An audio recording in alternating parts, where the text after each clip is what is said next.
प्रभु तेरी वाणी जीवन की रोटी, नैनों की ज्योति अंधेरा मिटाती।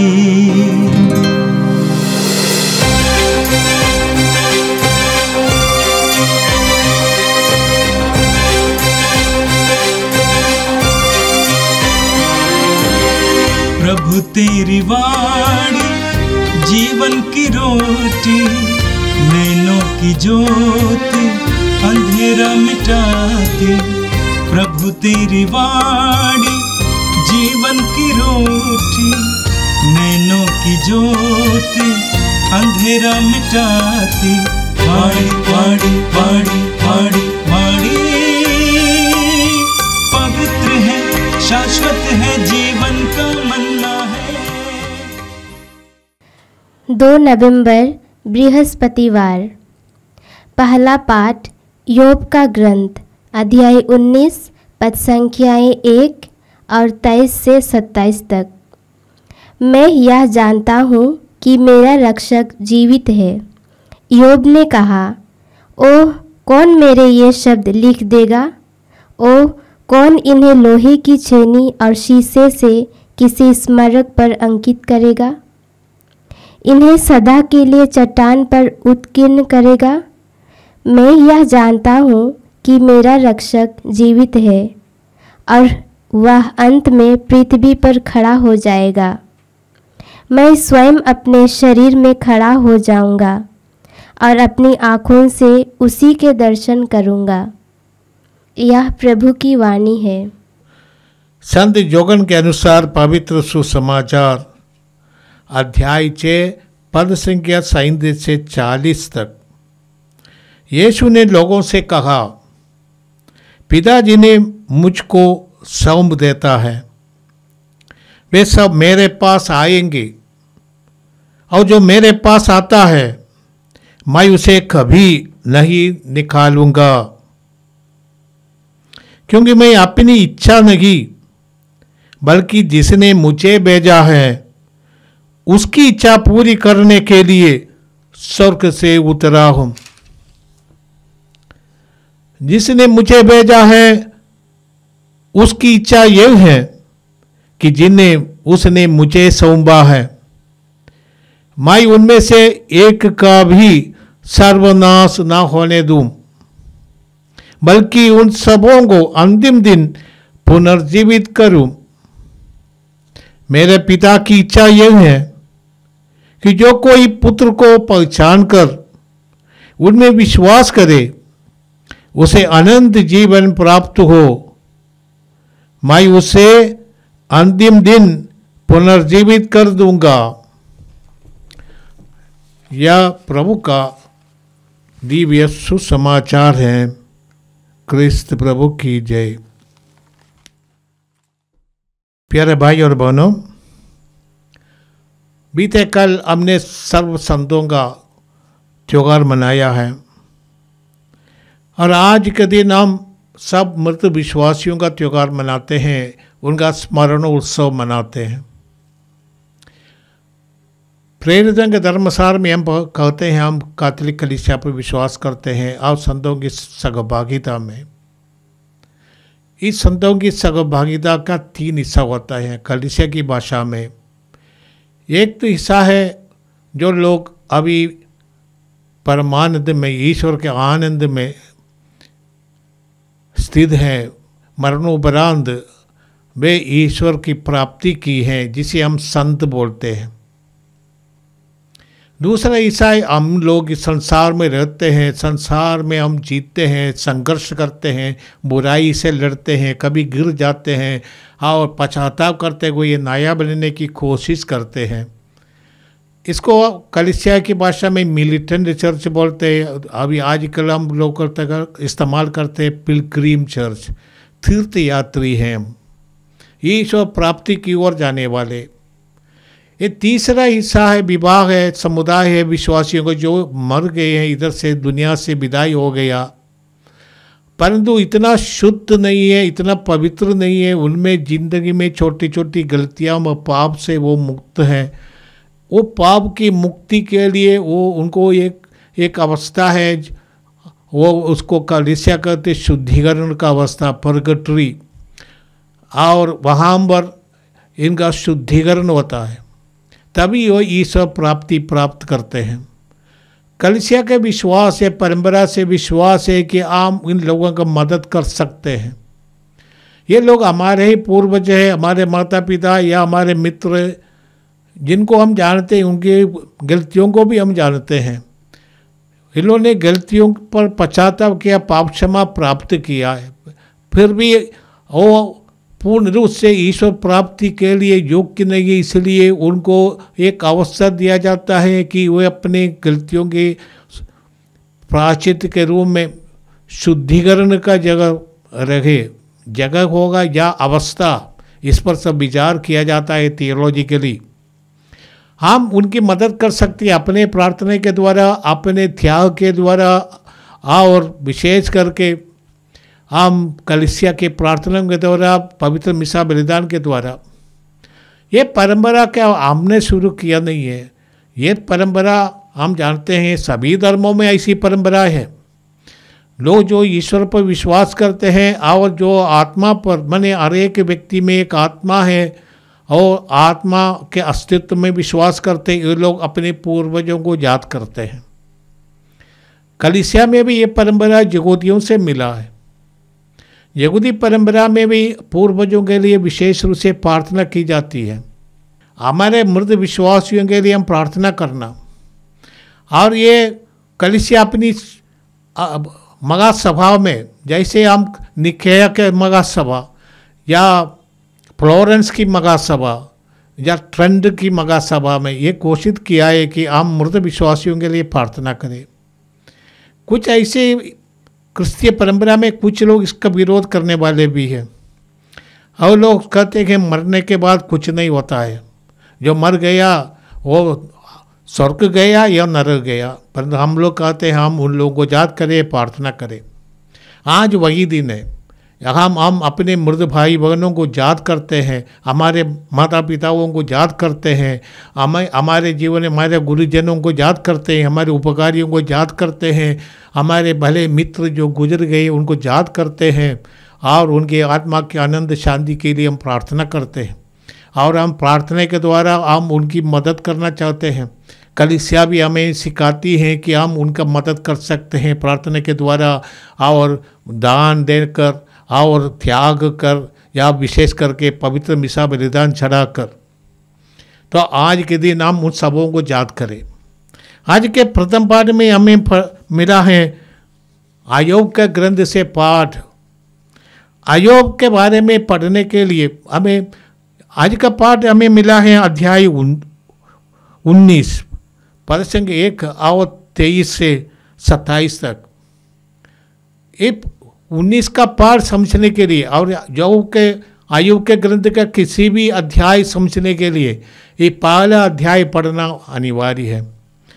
आयोग के बारे में वो ईश्वर के सामने धर्मी था, वो संपन्न व्यक्ति था, बहुत पैसे वाला, धनी, और ईश्वर के निर्देशों के अनुसार जीने वाला।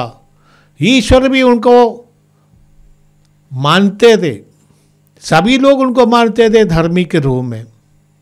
एक दिन ईश्वर के दरबार में शैतान आकर, शैतान जैसे हम मानते हैं बुराई की शक्ति नहीं है, ईश्वर के सेवकों में एक का नाम है शैतान, और वे उनका काम है दूसरों की त्रुटियों को देखना, और उसके अनुसार जब ईश्वर दरबार लगाएंगे कह देना कि आप फलाना व्यक्ति ऐसा दुष्ट है इत्यादि इत्यादि। वो बुराई देखने वाला व्यक्ति है, वो अक्यूसर कहते हैं। ईश्वर ने उससे कहा, अरे तुम पूरा दुनिया घूम कर देखे हो, तुमने मेरा बेटा, मेरा सेवक अय्यूब को देखा है, वो कितना अच्छा व्यक्ति है। शैतान ने ईश्वर से कहा, वो अच्छा जरूर है क्योंकि तुम उनके प्रति उदारता से सब कुछ उनको दे देते हैं, इसलिए वो खुश है, इसलिए वो तेरी स्तुति आराधना करते हैं। ईश्वर ने कहा ऐसा नहीं है, वो अच्छा व्यक्ति है, मैं कुछ भी नहीं दे तो भी वो अच्छा है। तुम परीक्षा ले सकते हो, परंतु तू उनके आत्मा पर मत हाथ लगाना। शैतान ने मान लिया और वो जाता है, उनके बच्चों को मार देते हैं, उनके पूरे संपत्ति को वो नष्ट कर देते हैं। उन अयोग के शत्रु देश से लोग आकर उनके सब कुछ बर्बाद कर देते, लूट लेते हैं, सब कुछ खत्म हो गया। इतना कि नहीं, उनके शरीर पर इतना मारक बीमारी भी शैतान ने लगा दिया, कुष्ठ जैसा रोग। हाँ, और ये इतना दर्द पीड़ा सग रहे थे। उसके बीवी ने कहा, अरे तुम अभी तक ईश्वर की पूजा करते रहते हो। अय्यूब कहते हैं ईश्वर ने दिया, ईश्वर ने ले दिया, ईश्वर का नाम धन्य है। ऐसे ही एक व्यक्ति है, उनकी बीवी भी उसको छोड़ने पर विचार कर रही थी। वो कहती है कि तुम ईश्वर को शाप दो, मर जाओ। परंतु जो अय्यूब कहते हैं ईश्वर का नाम धन्य है। अय्यूब की दुर्दशा देखकर सुनकर उनके मित्र लोग आते, 4-5 मित्र लोग आते, उनके वाद विवाद करते रहते हैं। कहते कभी भी सुनने नहीं आया कोई भी अच्छा व्यक्ति की इतनी दुर्दशा हो गई। तुम पाखंडी हो और तुमने कुछ पाप छिपा कर रखा है, इसलिए तुम्हें दंड मिला है।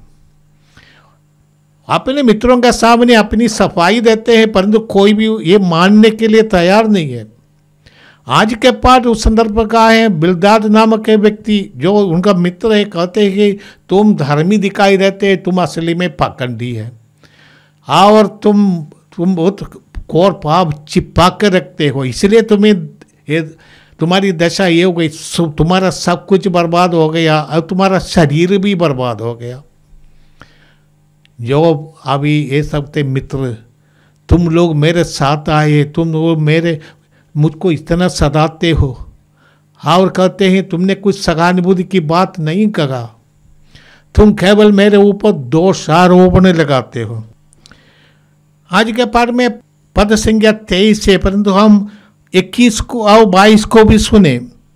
21 में कहते मेरे मित्रों मुझ पर दया करो मित्रों, क्योंकि प्रभु के हाथ ने मेरा स्पर्श किया और इतना मैं ये दुखी हूँ। इसलिए आगे कहते हैं तुम ईश्वर की तरह मुझको क्यों सताते हो, तुम मुझे क्यों निगलना चाहते हो, क्यों मुझको खा देना चाहते हो। इतना दुखी होकर कहते हैं। और आज का पाठ इसके आगे का है, वो कहते हैं हो कौन मेरे शब्द लिखेगा, कौन इन्हें लोगों के छेनी और शीशे से किसी स्मारक पर अंकित करेगा। कहते हैं कागज पर लिख के रखने से वो स्थायी नहीं होगा, इसलिए कहते हैं वही पत्थर के स्तंभ पर छेनी से और उससे लोगों के लिखो, ये स्थायी रहेगा। दुनिया के लोग देखेंगे मेरी बातों को, इन्हें सदा के लिए चट्टान पर उत्कीर्ण करो। कहता है मैं ये जानता हूँ कि मेरा रक्षक जीवित है। वो विश्वास करता है कि मेरी सफाई होगी, मेरा रक्षक आएंगे और ये प्रमाणित करेंगे मैं निर्दोष हूँ।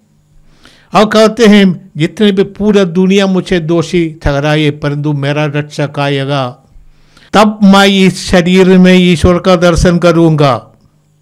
अय्यूब शायद ये नहीं, मैंने वो क्या समझते थे हमको मालूम नहीं है, परंतु ये आत्मा से प्रेरित होकर भविष्यवाणी करते हैं।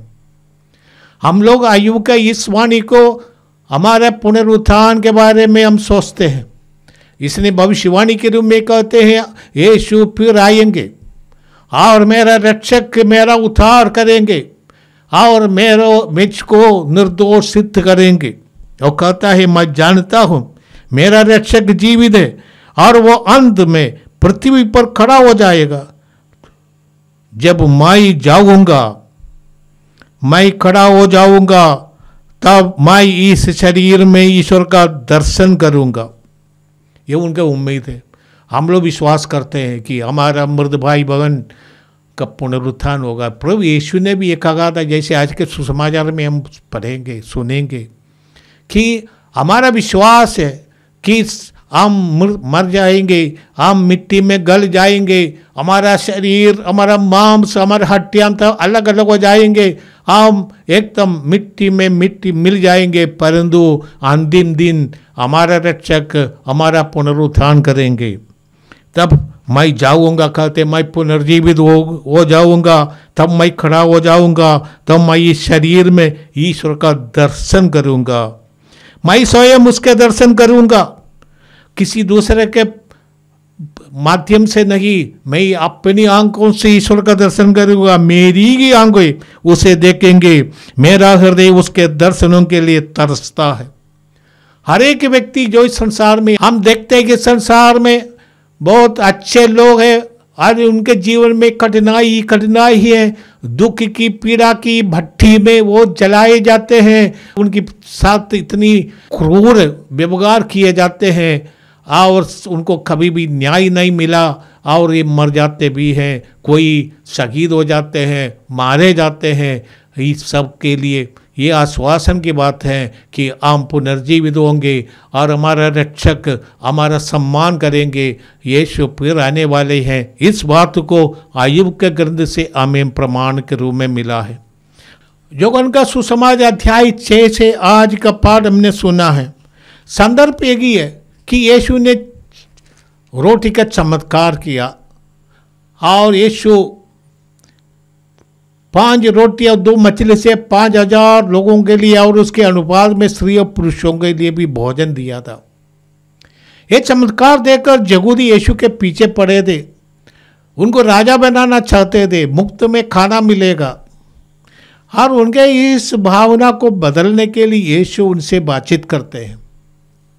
यीशु ने उनसे कहा, स्वर्ग से उतरी हुई जीवंत रोटी मैं हूँ, परंतु ये सब ये लोग मानने के लिए तैयार नहीं है। यीशु ने कहा कि तुम लोग मेरे पिता की इच्छा पूरी करो। हम लोग पूछते हैं कि पिता की इच्छा पूरी करने के लिए हम लोगों को क्या क्या करना है। यहूदी संहिता में, पुराने व्यवस्था में जो कुछ कर्मकांड है उसमें से क्या क्या करना है उनका मतलब एक ही है, परंतु यीशु ने कहा तुम्हें एक ही कार्य करना है, वो मुझ पर विश्वास करो। यीशु को मुक्तिदाता के रूप में मानो, वही प्रज्ञात मसीह है। ईश्वर ने जिस मसीह की प्रतिज्ञा की है वही है। यीशु में विश्वास यीशु मांगते थे। और इस संदर्भ में आज का पाठ हमको सुनना है, हम उसको समझने का है।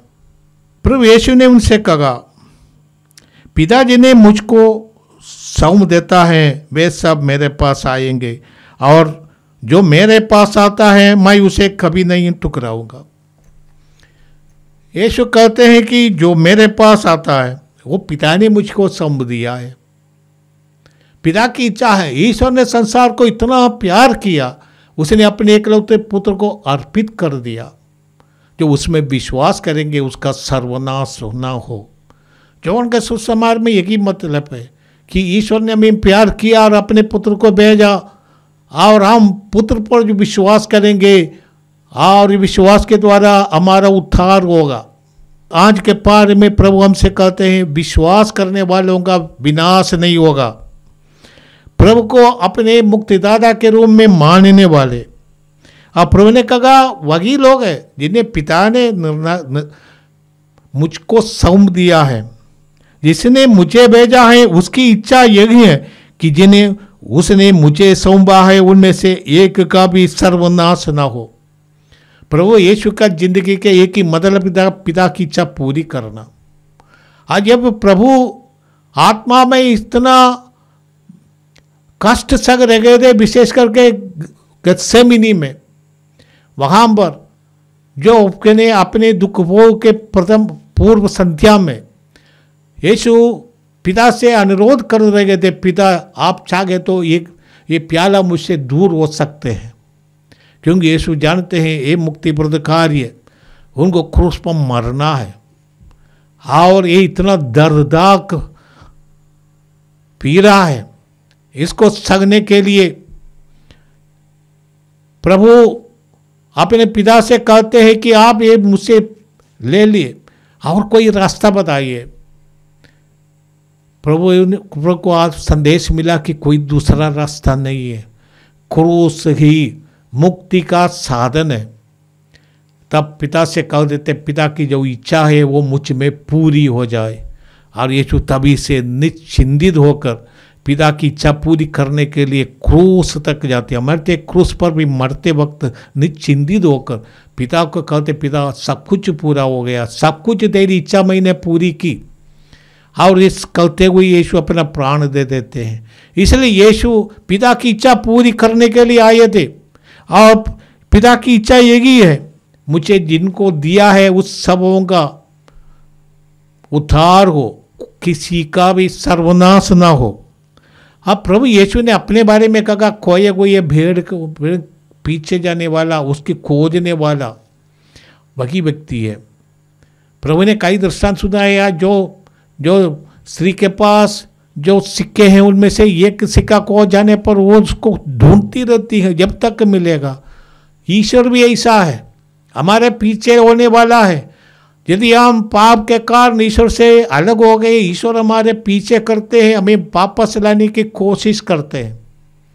यीशु ने यही किया। और यीशु इसलिए कहते हैं, मैं उनमें से एक का भी विनाश ना होने दूंगा और सबको अंतिम दिन पुनर्जीवित कर दूंगा। अंतिम दिन का अर्थ है कि प्रभु का दिन, वो न्याय का दिन है। वहाँ पर धर्मी सम्मानित हो जाएंगे और दुष्ट होगा साथ भी न्याय होगा, उनको उचित दंड मिलेगा। हम जानते हैं सबसे बड़ा दंड यही होगा, हम ईश्वर से अलग किए जाते हैं। हम ईश्वर के लिए बनाए गए हैं। जैसे संत अगस्तीन कहते हैं, प्रभु हमारा हृदय तेरे लिए बनाया है, जब तक तुझको नहीं पाएगा ये हमारा हृदय ऐसा दुखी रहेगा। हमारा हृदय तभी शांत होगा जब तक तुझे पाएंगे। यदि अंतिम दिन हम ईश्वर से वंचित हो जाते हैं, पाप के कारण हम अपने आप को अलग कर देते हैं, तो हम आज सबसे बड़ा दुख दंड वही है। इसलिए प्रभु कहते हैं, जो मुझ में विश्वास करता है वो अंतिम दिन में पुनर्जीवित कर दूंगा। मेरे पिता की इच्छा ये है कि जो पुत्र को पहचान कर उसमें विश्वास करता है उसे अनंत जीवन प्राप्त है। ये हमारा विश्वास का रहस्य है। आज हम सभी मृत विश्वासियों को स्मरण कर हम ये घोषणा करते हैं कि हम पुनर्जीवन पर, पुनरुत्थान पर, मृतकों को पुनर्जीवन पर विश्वास करते हैं। हम ये घोषित करते हैं कि हम हमारे मृत भाई बहनों के से मिले हैं, उससे जुड़े हैं। प्रभु यीशु के माध्यम से हम सभी विश्वासियों से जुड़े हैं। ये नहीं है कि केवल हम ईसाई विश्वासियों के लिए ईश्वर का राज्य सब लोगों के लिए है। ईश्वर के अपनी रीति से सबों को उस महान ईश्वर का दर्शन के लिए बुलाते हैं और सबों को बुलाए हैं। मृत्यु हमारे हर एक व्यक्ति के जीवन में होने वाला एक पॉसिबिलिटी नहीं कि वो निश्चय ही होने वाला है। ये सर्टनटी हमारे जीवन में सबसे सर्टन, ये निश्चित रूप से होने वाला एक बात है, मरण, मृत्यु। हम सब लोग मरेंगे और ये मृत्यु हमारे लिए जीवन का अंत नहीं, जैसे कलीसिया के प्रार्थना में कहते जीवन का विकास है। प्रभु यीशु ने कहा, मैं इसलिए आया हूँ कोई जीवन प्राप्त करे, परिपूर्ण जीवन प्राप्त करे।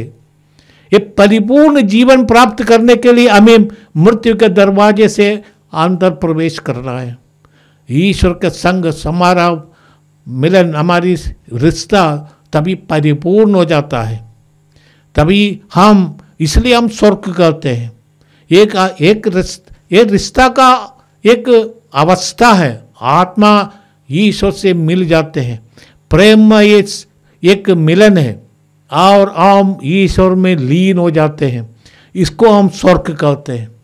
और हर एक धर्म अलग अलग भावना है, परंतु ये भावना हर एक हम इंसान की भावना अलग अलग हो सकते हैं, परंतु वो एक्सपीरियंस जो आध्यात्मिक एक्सपीरियंस है ईश्वर से जुड़े रहने का, वो सबों को पूर्णता तक पहुंचा देता है। आइए हम प्रभु को धन्यवाद दें। हम प्रार्थना करें। प्रभु, सबसे पहले हम धन्यवाद देते हैं हमें जो विश्वास मिला है, प्रेरितों के द्वारा हमें यीशु का संदेश मिला है, पवित्र कलीसिया के परंपरा के द्वारा हमें हमारे पूर्वजों का जो विश्वास का जो प्रेरणा में मिली है, इस सब के लिए हम धन्यवाद देते हैं। प्रभु, हमारे जीवन में संघर्ष आते हैं, कभी कभी हम गिर जाते हैं, परंतु ऐसे अवसरों पर भी उठने के लिए और आगे जाने के लिए हमें ये विश्वास, पुनरुत्थान का विश्वास और मृत्यु के आगे नए जीवन का विश्वास हमें प्रेरणा देता है। हे प्रभु, हम तुझे धन्यवाद देते हैं आज के दोनों पाठों के लिए और आज के त्यौहार के लिए। हम हमारे पूर्वजों से हम जुड़े रहते हैं, उनके लिए विशेष रूप से प्रार्थना करते हैं, उनके पापों की क्षमा मांगते हैं और वे हमारे लिए भी प्रार्थना करते हैं। हम जुड़े रहते हैं यीशु के माध्यम से। आज हम सभी मृत विश्वासियों के लिए प्रार्थना करते हैं, विशेष करके उन लोगों के लिए जिसका कोई याद भी नहीं करते हैं। ऐसे सभी मृत विश्वासियों की आत्माओं यीशु के प्रेम में, ईश्वर के शांति में सदा बने रहे, ये प्रार्थना करते हैं हमारे प्रभु क्रिस्त के द्वारा। आमीन। प्रभु तेरी वाणी जीवन की रोटी, नैनों की ज्योति अंधेरा मिटाती। वाणी वाणी वाणी वाणी वाणी